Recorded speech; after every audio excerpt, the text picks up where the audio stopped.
নেপাল বাদ সাধতে পারে কেনিয়া, বাদ সাধতে পারে থাইল্যান্ড। প্রথম রেড শ্রীলঙ্কা দলের, পা চালাচ্ছেন দলীয় ক্যাপ্টেন, খেলা দেখছেন এবং ম্যাচ শেষে সেরা খেলোয়াড়দেরকে পুরস্কৃত করছেন। কেনিয়া দলের খেলোয়াড়রা, তাদের ম্যাচ রয়েছে আজকে সর্বশেষ ম্যাচ, গ্রুপ চ্যাম্পিয়ন হওয়ার জন্য তাদের লড়াই থাকবে উগান্ডার বিরুদ্ধে। তারা আছেন এর মধ্যে গ্যালারিতে। রেডার শ্রীলঙ্কার বেশ ক্ষিপ্রতা দিনেশ প্রেমাথিলাকা লড়াইটা চালিয়েছিলেন। চারজন মাত্র ডিফেন্সে শ্রীলঙ্কার, তাদেরকে অল আউট করবে একটা সুযোগ, বাট এবারে ধরাটা জোড়া পায় দলীয় ক্যাপ্টেন মালিন্দা চতুরাঙ্গা। এক একটা ম্যাচে এক এক অতিথি।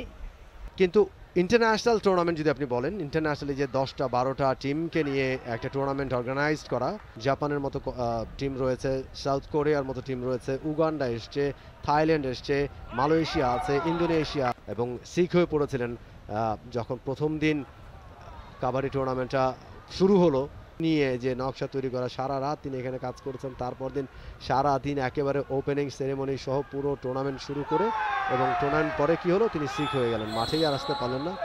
জাপান একেবারে কর্নার ম্যানকে টো টাচ আকেকাজু, এই মুহূর্তে তাকে ব্লক করা হয়েছে। এক গণশিক্ষা মন্ত্রণালয়ের যে টুর্নামেন্টটা দীর্ঘ সেই 11 সাল থেকে চলছে, প্রথম বঙ্গমাতা শেখ ফজিলাতুন্নেসা মুজিব, যেখান থেকে অনেক নারী ফুটবলার বেরিয়ে এসেছে। রেইডা লম্বা লম্বা হাত পা ছুঁড়ে চেষ্টা করছেন রেইড ফর টিম জাপান। জাপানের রেইডা কাতসুমি আবে কোসালা বান্দারা কুরুপ্পু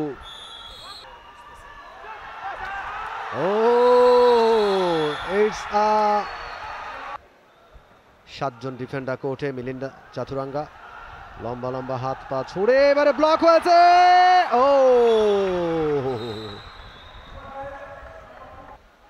খেলা এবং আর মাত্র অল্প কিছু সময় বাকি আছে প্রথমার্ধের খেলা শেষ হতে। এইবারে কিন্তু কট হয়ে গেছেন লেফট কর্নার, সেখান থেকে লেফট কর্নার থেকে রাইট কর্নার, দুই সাইডে কিন্তু ধাওয়া দিচ্ছেন। ভুল ডিসিশন শ্রীলঙ্কার ঘরে। আমরা দেখে নিতে চাই, বাগলানের ভেতরে অহেতুক শক্তির কাছে হার মেনেছেন। অনেকখানি এগিয়ে গেছে এবং সেকেন্ড হাফটা খুবই গুরুত্বপূর্ণ সময়। এবারে অল আউট হয়ে যাবে জাপান। কোসালা ভুল করলেন ওই জায়গায়। অভিজ্ঞতা একটা বড় জিনিস, এবং সেই অভিজ্ঞতার কাছে কিন্তু বারবার মার খাচ্ছে জাপানের আক্রমণগুলো আমাদের দেশের। বাট রেডে এবার ধরেছে কেনিয়া। প্রথম দল হিসেবে বি গ্রুপ থেকে তারাই গেছে সেমিফাইনালে, তাদের পথ ধরে থাইল্যান্ড তারাও গেছে। তবে কেনিয়া যদি লাস্ট ম্যাচ জয়লাভ করে, তাহলে 3 জন ডিফেন্সে কোশালা জাপানের আক্রমণ। মানিতা লাইন আউট, যেটা অত্যন্ত গুরুত্বপূর্ণ আসর, কেননা এখানে বিশ্বকাপের বাছাই পর্বের বিষয়টাও ধরা হচ্ছে। ব্লক তিনি দেখিয়েছিলেন কিভাবে 15 ওভারের পাওয়ার প্লেতে 100 রান তুলতে হয় অনায়াসে পয়েন্ট। দ্বিতীয়ার্ধের খেলা চলছে, 34 মিনিটে যাচ্ছে। তবে এই মুহূর্তে আরো একটা দুর্বলতা, তবে সেটি শ্রীলঙ্কার ডিফেন্সের number 7 left corner, in fact right corner ধরেছেন এবারে। আগে 4 ম্যাচ থেকে 2 জয় 4 পয়েন্ট শ্রীলঙ্কার। তবে প্রথম ম্যাচে থাইল্যান্ড জিতে যাওয়ায় এই ম্যাচের গুরুত্ব হারিয়ে গেছে। এবারে ব্লক, কৌশলগত জায়গাটায় কতটা অ্যাডভান্টেজ নিতে পারে দুজনে মাঝখান দিয়ে। ফাঁক ফোকর গলিয়ে প্রায় বেরিয়ে গিয়েছিলেন।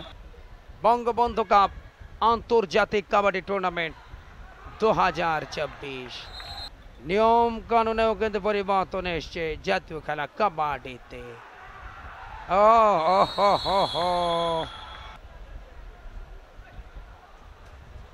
41-19। সেখানে ব্লক আনোয়ার সাইদ, ও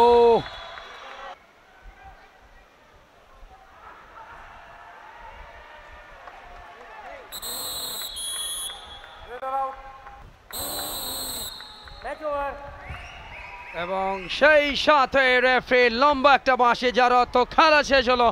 full time score line Sri Lanka 44, Japan 22।